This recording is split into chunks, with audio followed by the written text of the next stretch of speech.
Welcome back to another deep dive. We're really thrilled to have you here with us today because we are stepping into a landscape that challenges almost everything we assume Yeah. about the completeness of the scientific record. Yeah, we really are. It's an eye-opener. When we think of dinosaur discoveries, it's easy to picture the golden age of paleontology, right? The bone wars of the 19th century, Absolutely. or those massive unearthings in the early 20th century that filled all the grand halls of natural history museums. We often operate under this, subtle assumption that the major branches of the evolutionary tree have already been mapped out. Right, that we're just filling in the blanks. Exactly. Yeah. That paleontology today is mostly just dusting off the finer details. But that is fundamentally incorrect. In 2024, the Earth is still yielding entirely new genera that force us to reevaluate the biomechanics, the cladistics, and just the sheer diversity of the Mesozoic era. It's wild to think about. Today, we are analyzing the recently published data on a brand new dinosaur discovery, a colossal creature designated as Jingiella dongxingensis. Precisely. And the mission for our deep dive today is to examine what a discovery like Jingiella actually represents in the broader context of modern science. We are not just going to catalog a few newly prepped bones pulled from the strata of South China. No, we're going much deeper than that for you today. We are going to use this 2024 discovery as a lens to explore the inherent fragility and the rigorous self-correction of modern taxonomy. This single discovery acts as an anchor point, allowing us to navigate the sprawling, highly complex phylogenetic tree of the sauropodomorphs. Those massive, long-necked giants. Yeah, the ones that engineered biological solutions to gravity that we are honestly still trying to fully comprehend. Okay, let's unpack this. Because to truly appreciate the significance of Jingiella, we have to start with the foundational data. The dirt in the rocks. The geological context and the physical remains, exactly. So the locality data places the holotype specimen precisely in the Dongxing Formation.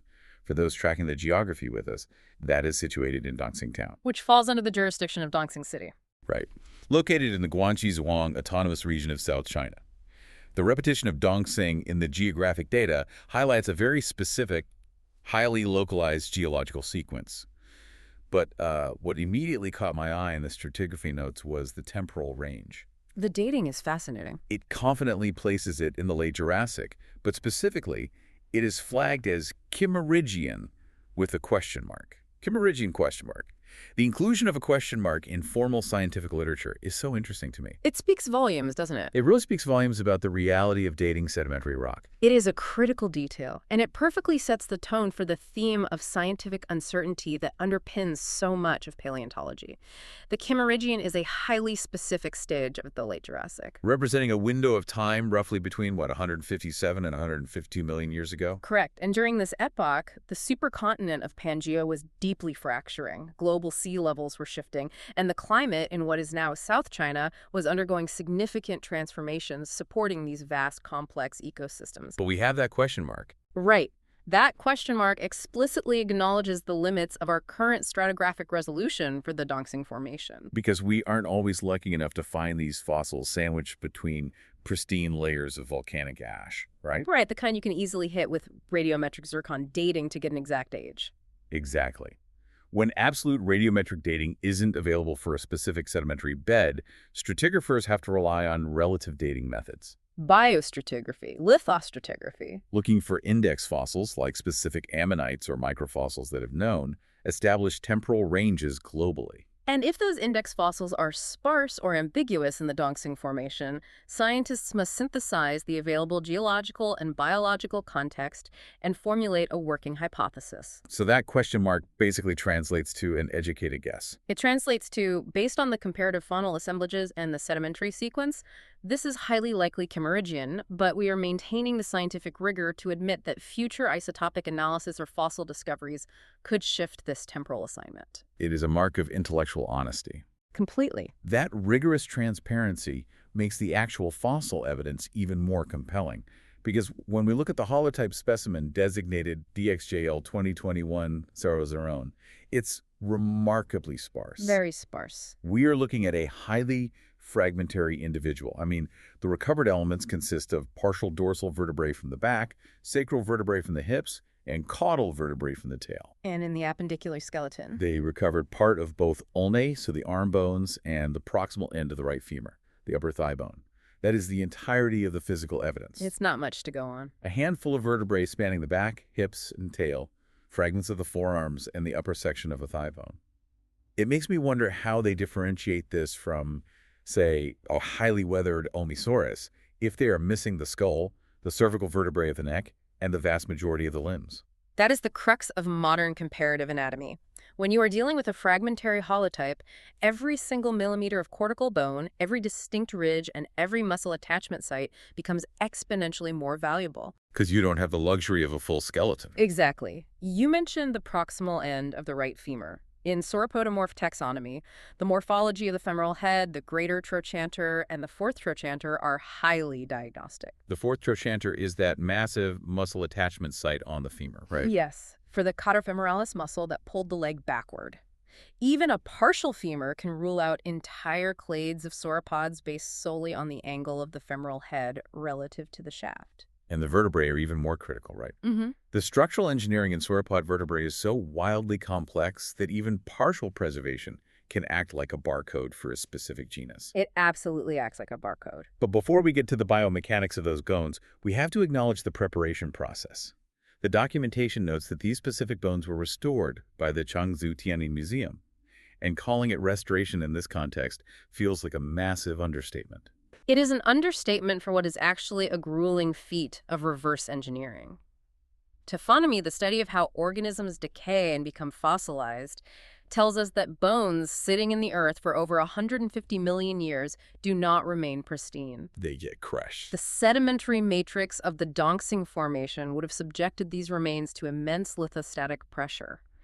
DXJL 2021-1001 would have been crushed, distorted by tectonic shear, and heavily mineralized. So the preparators at the Changzhou Tianyin Museum had their work cut out for them. They would have utilized micropneumatic air scribes and chemical consolidants under high magnification. They had to separate the Jurassic rock from the fossilized bone without destroying the fragile anatomical landmarks necessary for diagnosis. They're essentially uncrumpling a 150-million-year-old biological blueprint. That's a perfect way to describe it. And it was from those painstakingly reconstructed blueprints that researchers Wren and his colleagues realized in 2024 that they were looking at a distinct, previously undocumented genus. They went through the formal process of describing the morphology, establishing the phylogenetic relationships, and proposing a name. A vital step in the scientific process. But here's where it gets really interesting, because the naming of this dinosaur highlights another layer of the immense, often chaotic apparatus of scientific taxonomy. The initial publication proposed the name Jingia dongxingensis. The intention behind the original nomenclature was deeply rooted in the cultural geography of the holotype's locality. The generic name, Jingia, was established to honor the Jing nationality, a Chinese ethnic group who originally emigrated from Vietnam. And the specific epithet. The specific epithet dongxingensis directly referenced Dongxing City, an area densely populated by the Jing people. It was a thoughtful intersection of paleontology and modern human heritage. It's a brilliant way to anchor deep geological time to contemporary cultural identity. But the scientific process, specifically the International Code of Zoological Nomenclature, hit them with a massive roadblock. A huge one. The name Jingia was already preoccupied, and the organism that held the priority rights to that name wasn't another archosaur or a synapsid or even a deep-sea crustacean. It was a moth. A moth. A genus of moth described in 1983. The juxtaposition is almost poetic. An insect with a lifespan measured in weeks and a wingspan measured in millimeters, described 40 years prior, held absolute taxonomic supremacy over a multi-ton Late Jurassic sauropod. It's hilarious, but also fascinating. The rules of priority in the ICCN are absolute across the entire animal kingdom to prevent taxonomic chaos in global databases. Once a generic name is published and accepted for any animal, it is locked. It really forces you to step back and conceptualize the sheer staggering density of biological data we have accumulated. I want you, the listener, to just imagine this. We have cataloged so many millions of extant and extinct species from the deepest ocean trenches to the high atmosphere across 500 million years of complex life that a team of paleontologists can coin a highly specific, culturally derived name for a colossal dinosaur, only to find out an entomologist in the 1980s beat them to the exact same sequence of letters. It's a testament to the colossal undertaking of mapping the tree of life, and it highlights the agility required in modern science. Upon realizing the homonymy, Wren and his team had to issue a formal correction to the scientific record. They couldn't just leave it. No, they quickly published an addendum in Historical Biology, an international journal of paleobiology. They retained the etymological spirit of the original tribute, but amended the suffix, officially establishing the replacement generic name, Jingiella. So, Jingiella dongxingensis takes its permanent place in the literature. Now that the taxonomic bookkeeping is settled, let's dig into the biological reality of this animal.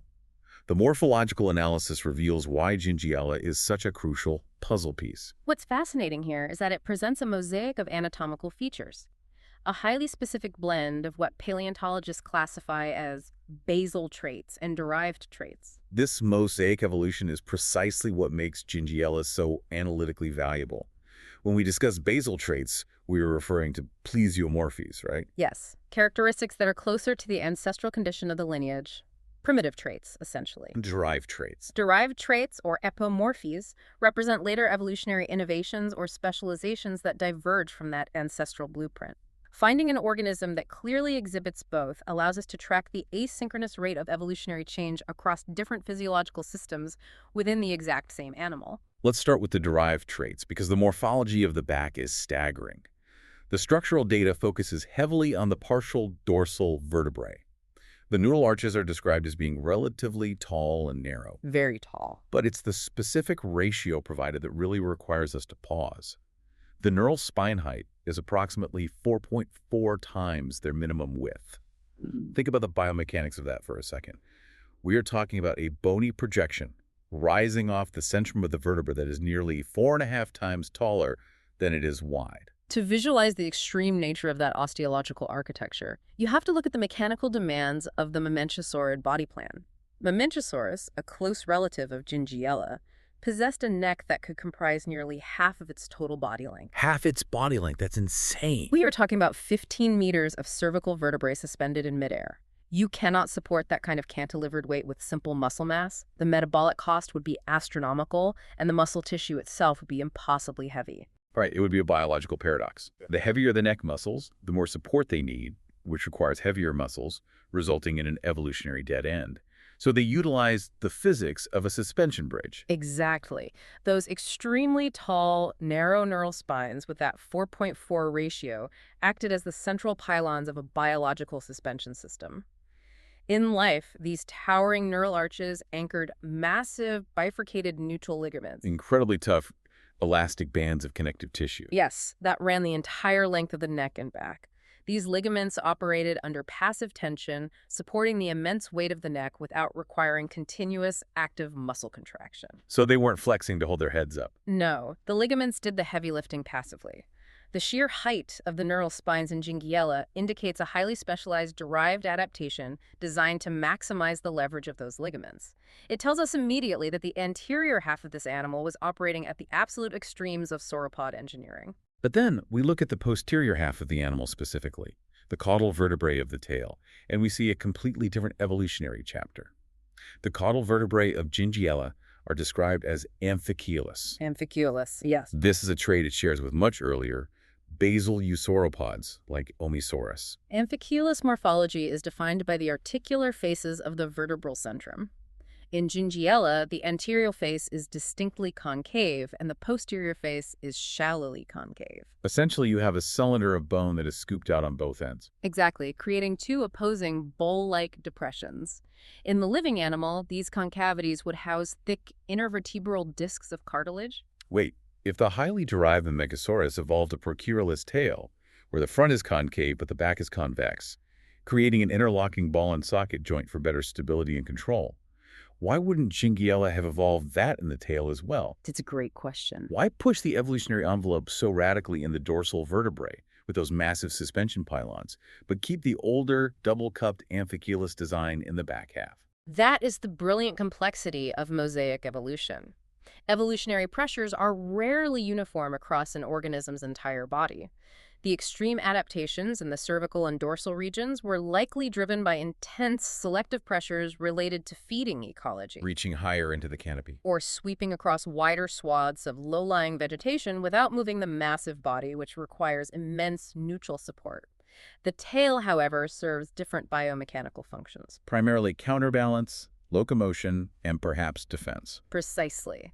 If the ancestral Amphicoelus tail design was still perfectly adequate for balancing the shifting center of mass of Jingiella, there was no immediate selective pressure to innovate the ball-and-socket procoelus design. If it ain't broke, don't fix it. Exactly. The front half of the animal was rapidly adapting to ecological demands, while the back half remained evolutionarily conservative. That paints such a vivid picture of a species caught in the transitionary currents of deep time.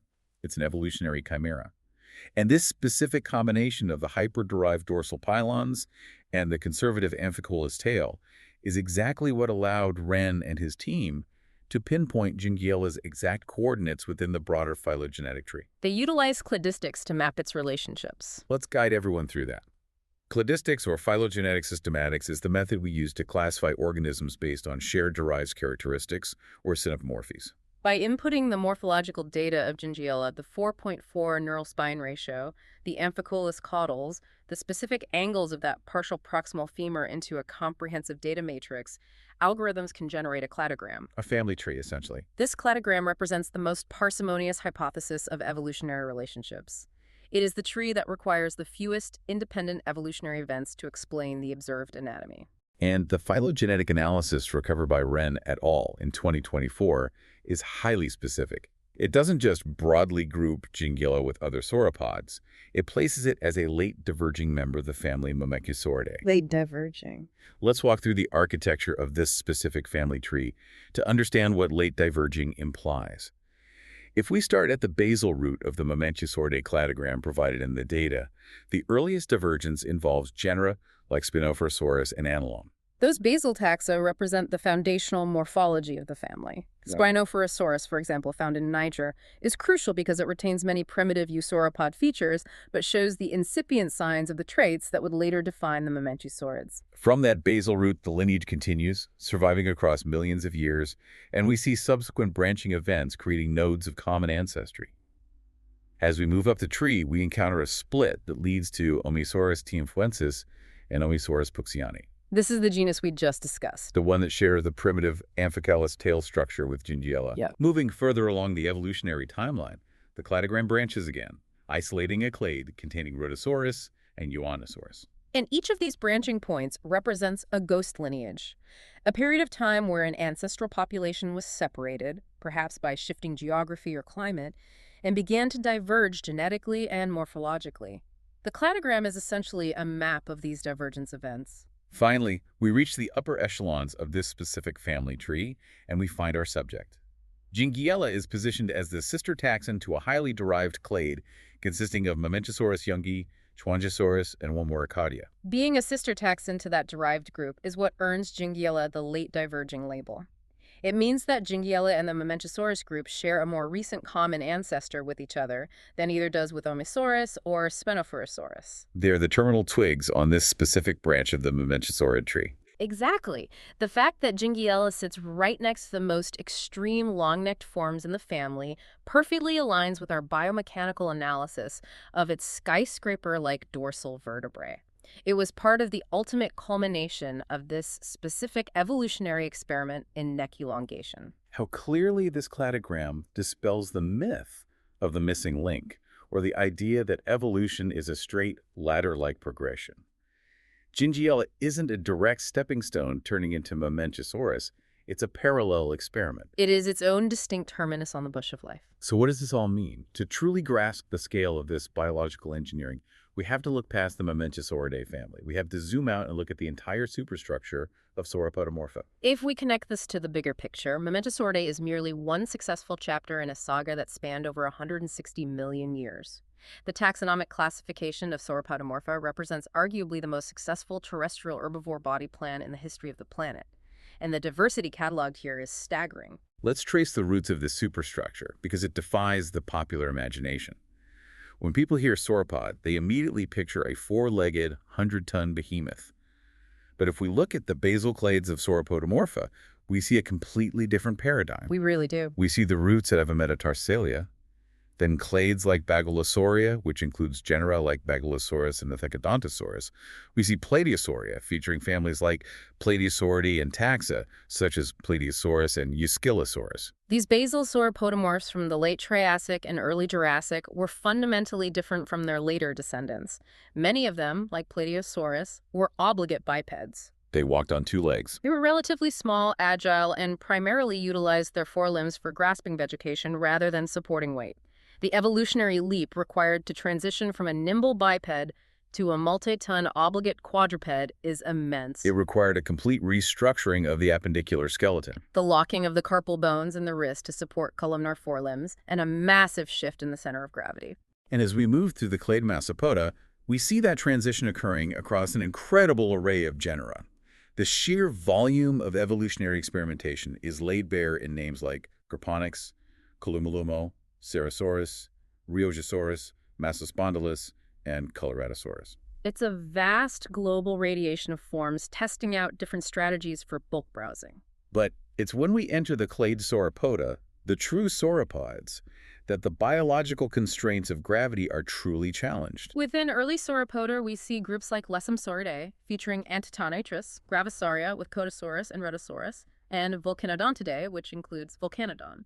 These represent the early establishment of the graviportal stance, limbs acting like structural columns to support immense weight. And this leads us directly into Eusauropoda, the true sauropods, which is the evolutionary tier where Jingiella and the Mamenchisaurids reside, alongside clades like Cetiosauridae, which features Patagosaurus, and Turiasauria, which includes Turiasaurus, one of the largest dinosaurs of Europe. Jingiella was flourishing right here in this middle chapter of the Jurassic.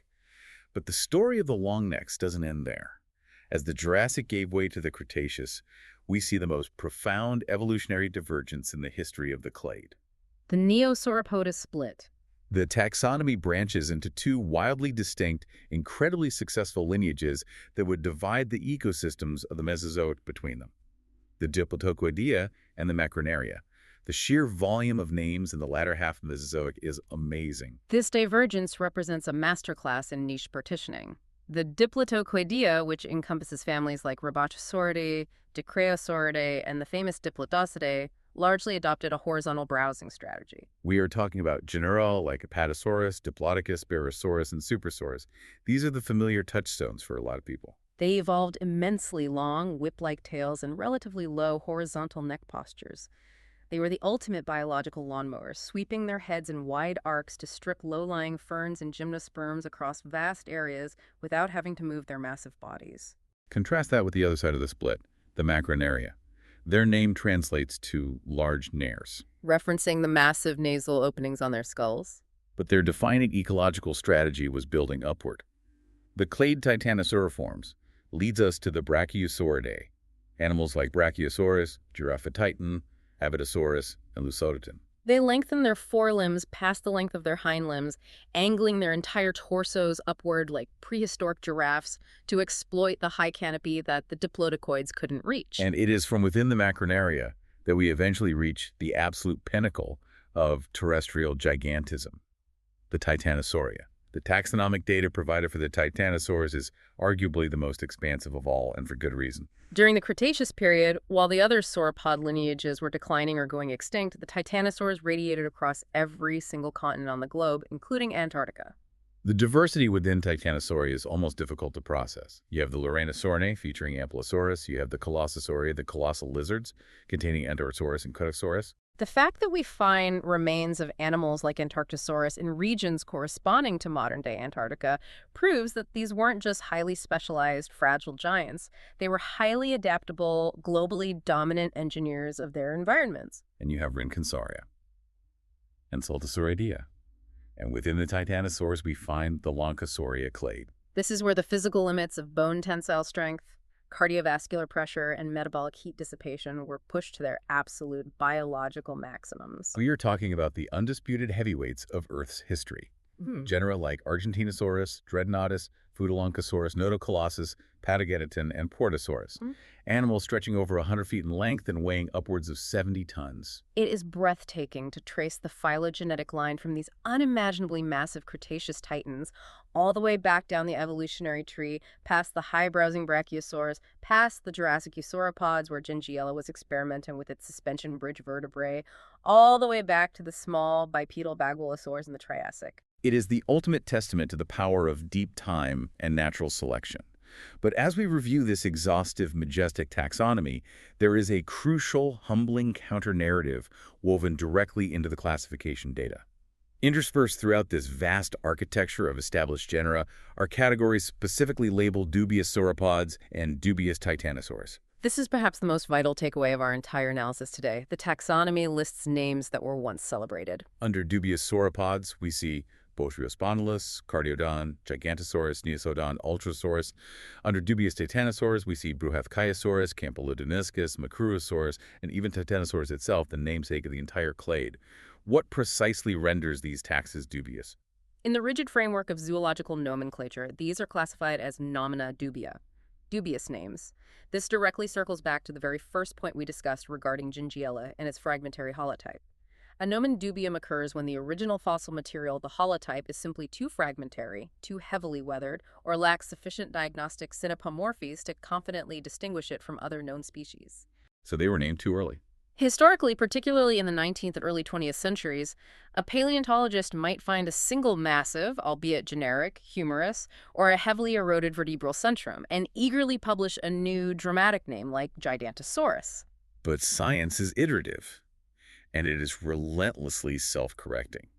Decades later, subsequent researchers re-examine that single bone using modern phylogenetic matrices and realize this lacks diagnostic apomorphies. We cannot statistically prove this isn't just a variant of a previously established genus or even a chimera of mixed bones from different animals. Once a taxon is declared a nomen dubium, it effectively loses its valid status on the active cladogram. It remains in the literature as a historical artifact, a cautionary tale of diagnostic overreach. It highlights the immense pressure on researchers like Wren et al. In 2024. When they extracted the partial vertebrae and limb bones of Jingiella, they had to be absolutely certain that the 4.4 neural spine ratio and the specific amphicoelous morphology were definitively unique. Because if they miscalculated the natural variation within the Omisaurus genus, or if they misinterpreted a taphonomic distortion as a biological trait, Jingiella could easily be relegated to the dubious list by future paleontologists. The margin for error is razor thin, and the consequences of a mistake are permanent markers on the taxonomic record. It casts the entire naming conflict with the 1983 moth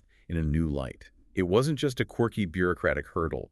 It was the rigorous, unforgiving machinery of taxonomy, ensuring that every single entry from a millimeter-long insect to a 15-meter-long sauropod neck is verifiable, unique, and strictly regulated. That is the beauty of the system. So, let's summarize everything we've uncovered on this journey today. We began by examining a few fragmented, heavily mineralized vertebrae and limb bones pulled from the Kimmeridgian stratigraphy of the Dongxing Formation in South China, We witnessed the meticulous extraction and restoration of these elements, revealing an evolutionary chimera, an animal with hyper-derived, skyscraper-like neural spines supporting a cantilevered neck attached to a highly conservative basal, double-cupped tail structure. We navigated the strict, uncompromising rules of the International Code of Zoological Nomenclature, where our Jurassic giant was temporarily unseated by a preoccupied moth name, requiring a swift addendum to officially christen Jingiella. And finally, we used Jingiella's precise placement on the Mamenchisaurid cladogram to map the staggering 160 million year radiation of the sauropodomorpha. From bipedal Triassic omnivores to the 70-ton Cretaceous colossi, while confronting the fragile reality of the nomina dubia that haunt the edges of our scientific certainty. It fundamentally reshapes how we should interact with scientific literature. It absolutely does. The next time you see a fleeting headline announcing a new dinosaur species discovered, I want you to look past the artist's rendering. Recognize the massive, submerged iceberg of stratigraphic uncertainty, of cladistic analysis, of grueling morphological reverse engineering, and of strict taxonomic bookkeeping that floats beneath that headline. The map of the ancient world is not etched in stone. It is constantly being redrawn, refined, and fiercely debated. This raises an important question, and it is the thought we should leave on today. We have thoroughly examined the extensive lists of dubious sauropods and dubious titanosaurs. We've seen how easily a legitimate, rigorously analyzed discovery like a Jingia was momentarily derailed by an obscure taxonomic overlap with a moth. If the scientific record is this volatile, how many currently valid, widely accepted branches on the sprawling evolutionary tree we just analyzed are actually based on misinterpreted fragments? How many famous textbook dinosaurs are quietly waiting for a future paleontologist, armed with a new analytical framework, to re-examine their holotypes and issue a historical addendum that erases them from the cladogram entirely? The architecture of life is vast, but our understanding of it is perpetually under revision. The foundation is always shifting. Keep interrogating the data, keep questioning the established models, and never lose that deep analytical curiosity about the ancient forces that shape the ground beneath us. Keep your curiosity alive, everyone. We will see you on the next deep dive.